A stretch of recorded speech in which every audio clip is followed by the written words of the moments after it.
नमस्कार, आप देख रहे हैं हिंदी खबर एक्सप्रेस और मैं हूं आपके साथ मानवी ठाकुर। शुरुआत करते हैं आज की खास खबरों से।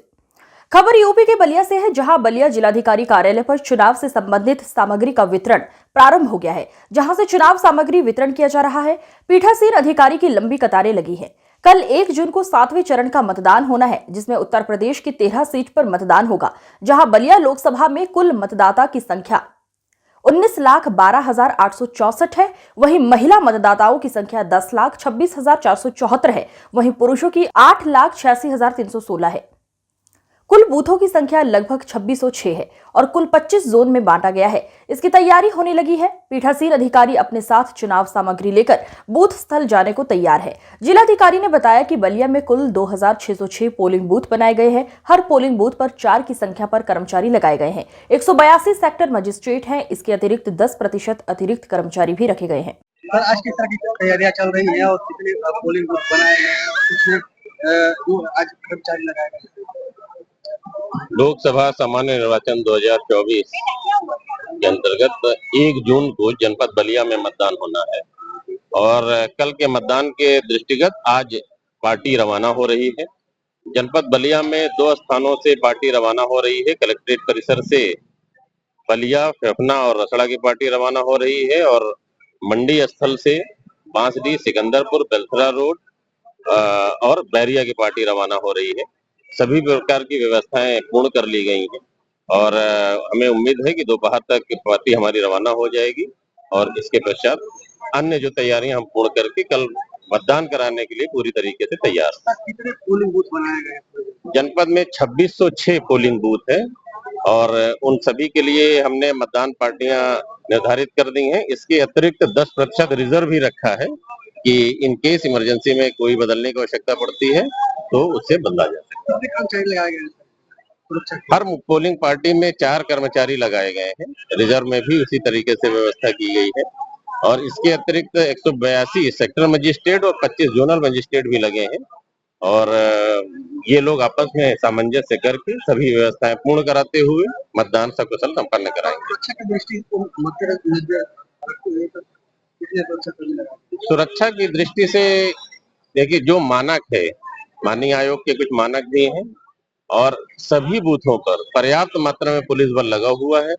कहीं किसी प्रकार की असुविधा नहीं होने दी जाएगी और कोई भी ऐसा व्यक्ति जो कोई अव्यवस्था करने की कोशिश करेगा उसके खिलाफ भी जो आयोग के निर्देश हैं, जो विभिन्न धाराओं में उसके अंतर्गत कार्रवाई की।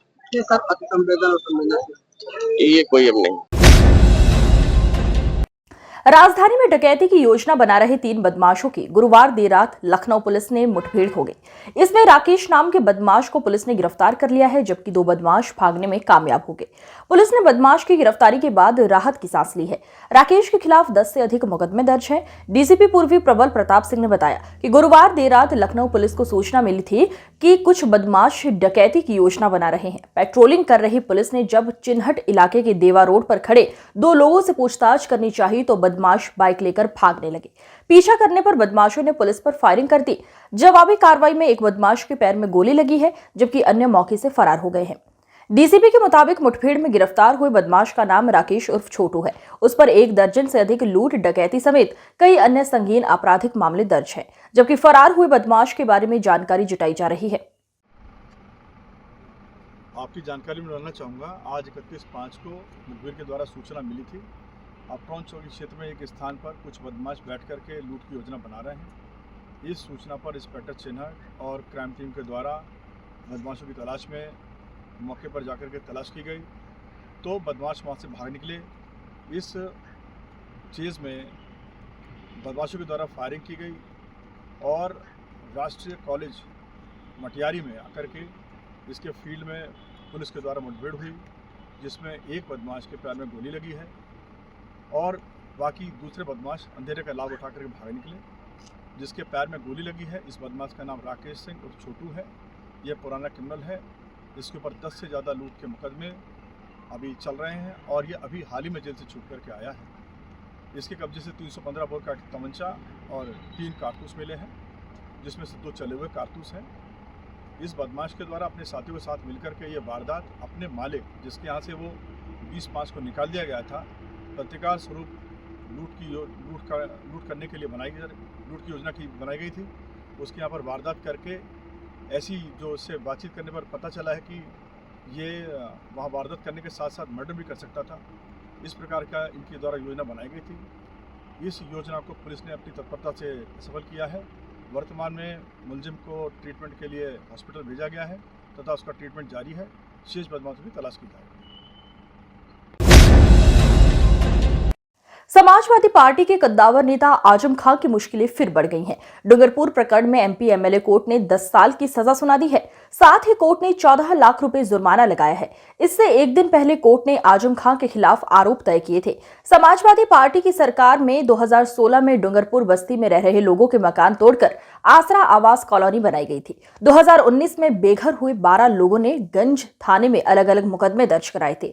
उनका आरोप था कि सपा सरकार में आजम खां के इशारे पर पुलिस और सपाइयों ने उनके घर को जबरन खाली कराया और उनका सामान लूट लिया, साथ ही मकानों पर ध्वस्त कर दिया। पुलिस ने मुकदमा दर्ज करने के बाद जांच शुरू कर दी है। साथ ही आरोपियों की धरपकड़ के बाद पूछताछ भी हुई। इसमें आरोपियों ने आजम खां का नाम लिया था, जिसके बाद पुलिस ने उन्हें आरोपी बना लिया था, जिसके बाद पुलिस ने कोर्ट में चार्जशीट दाखिल कर दी। जो कल दोष सिद्धि की गई थी माननीय न्यायालय सेशन कोर्ट विशेष न्यायाधीश एमपी एमएलए की कोर्ट से, इसमें आज 10 साल की सजा सुनाई गई है और सभी सेक्शंस में कुल जुर्माना 14 लाख रुपए का आजम खां साहब पर लगाया गया है और बाकी बरकत अली हैं जो दोष सिद्ध, उनको 7 साल की सजा सुनाई गई है और 6 लाख रुपए का जुर्माना है उन पर। कौन सा मामला था, क्या केस में आरोप थे? ये जो मामला डूंगरपुर से संबंधित मैटर था और इसमें जो वादी अबरार हैं इनके द्वारा एक मुकदमा लिखवाया गया था कि उनके घर में घुस के मारपीट की गई, जान से मारने की धमकी दी गई, घर को तोड़ दिया गया। ये सारे आरोप उनके द्वारा लगाए गए थे, जिसमें आज ये फैसला आया है। कौन सी कोर्ट ने फैसला सुनाया? ये जो फैसला आया है जो विशेष न्यायाधीश MP MLA court doctor Vijay Kumar की कोर्ट से ये फैसला आया है। क्या मामला था, किस मामले में सजा हुई? आजम खां को जो कल जिस मामले में दोष सिद्धि की गई थी उसमें आज सज़ा सुनाई गई है, जिसमें इनको जो कारावास मिला है वो 10 साल की सज़ा है और सारे जितने भी सेक्शंस हैं उनमें कुल मिला के जुर्माना 14 लाख है। मामला क्या था? ये जो मामला था डूंगरपुर बस्ती से संबंधित मामला था, जिसमें वादी अबरार द्वारा एक मुकदमा लिखवाया गया था थानागंज पर 2019 में घर में घुसकर लूटपाट करने का, जान से मारने की धमकी देने का, घर को तोड़ देने के संबंध में, और ये सारे आरोप उनके द्वारा लगाए गए थे, जिनको कल माननीय न्यायालय द्वारा साबित पाया गया है और इसमें आज सजा सुनाई गई है। दूसरा कौन है दोषी? और इसमें जो दूसरे अभियुक्त हैं वो बरकत अली हैं, इनको 7 साल की सजा हुई है और कुल जुर्माना इन पर 6 लाख रुपए का लगाया गया है। दोनों को मिला के कितने दोषी थे इसमें? इसमें 2 लोगों को दोष सिद्ध किया गया था और दोनों को ही आज सजा सुनाई गई है। कितने लोग इसमें बरी किए गए हैं? बाकी नहीं, बरी कोई नहीं किया गया है। इसमें जो ट्रायल चल रहा था ये 3 लोगों के अगेंस्ट था, जिसमें आले हसन की पत्रावली अलग कर दी गई थी। बाकी 2 लोग जो बचे आजम खां और बरकत अली, इनको दोष सिद्ध किया गया है और इनको आज सजा सुनाई गई है। आरोप लगे हुए थे कि घर में घुस के मारपीट की गई, लूटपाट की गई और उनके घर को बुलडोजर से तोड़ दिया गया, ये आरोप लगाए गए थे वादी के द्वारा। महाराजगंज लोकसभा क्षेत्र में चुनाव के अंतिम चरण में 1 जून को मतदान होना है। कांग्रेस प्रत्याशी वीरेंद्र चौधरी के समर्थन में आज समाजवादी पार्टी के राष्ट्रीय अध्यक्ष व पूर्व मुख्यमंत्री अखिलेश यादव एवं छत्तीसगढ़ के पूर्व मुख्यमंत्री भूपेश सिंह बघेल ने आज महाराजगंज लोकसभा क्षेत्र के निचलौल में एक जनसभा को संबोधित करते हुए बीजेपी पर जमकर हमलावर हुए। जनसभा को संबोधित करते हुए अखिलेश यादव ने कहा कि जो हमारे प्रधान सांसद जी हैं वो आजकल न जाने क्यों मां शब्द के पीछे पड़े हुए हैं और जब से उन्हें घबराहट हुई है न केवल वो खुद डगमगाए हैं बल्कि उनकी जुबान भी लड़खड़ा गई है। पत्रकारों से बातचीत करते हुए अखिलेश यादव ने कहा कि बीजेपी के लोगों ने न केवल लोकतंत्र के लिए खतरा पैदा किया बल्कि आरक्षण पर भी हमला किया है। न नौकरी है न रोजगार है, केवल जनता को गुमराह कर रहे हैं। हार के डर से बीजेपी के बड़े बड़े नेताओं की भाषा बदल गई। इस बार चुनाव परिणाम इंडी गठबंधन के पक्ष में आने वाला है। 6 चरण के मतदान हो चुके हैं। महायज्ञ में अपनी अपनी आहुति पूरे देश के मतदाताओं ने किया है। अब इस महायज्ञ में अंतिम आहुति आप लोगों को करना है। एक बात मैं कहूं, जिस दिन से गठबंधन बना है और जिस दिन से राहुल जी, अखिलेश यादव जी उत्तर प्रदेश में दौरा कर रहे हैं, पहले 3 चरण तक के तो लोग थोड़ा खुले नहीं थे, लेकिन चौथे चरण में जैसे राहुल जी ने नामांकन भरा और लगातार अखिलेश जी और राहुल जी दौरा किए, प्रियंका जी और डिम्पल जी दौरा किए, उसके बाद तो पूरा उत्तर प्रदेश का माहौल ही बदल गया है। आदरणीय साथियों, मेरी ड्यूटी रायबरेली और अमेठी में थी। रायबरेली हम एक तरफा जीत रहे हैं और अमेठी में स्मृति ईरानी अब केवल स्मृतियों में ही रहेगी। उनका अब सिलेंडर गोल हो चुका है। और एक और बात मैं कहना चाहता हूं, मैं महाराज, ये बड़ा इत्तेफाक है इस बार। आज आखिरी दिन जब मैं महाराजगंज से मैं आया हूं तो बड़ा इत्तेफाक देखने को मिल रहा है। हमारे पत्रकार साथी जानते होंगे और यहाँ जितने लोग हैं, जागरूक लोग हैं, वो जानते होंगे। इधर पता नहीं क्या हो गया दिल्ली वालों को। जो हमारे प्रधान सांसद जी हैं वो आजकल न जाने क्यों मां के पीछे पड़े हुए हैं। जो मां शब्द है, जो हमारे दिल्ली वाले प्रधान सांसद जी हैं, पता नहीं क्यों जो शब्द मां है उसके पीछे पड़े हुए हैं। और जब से उन्हें घबराहट हुई है, न केवल वो खुद डगमगाए हैं बल्कि उनकी जबान भी लड़खड़ाई है।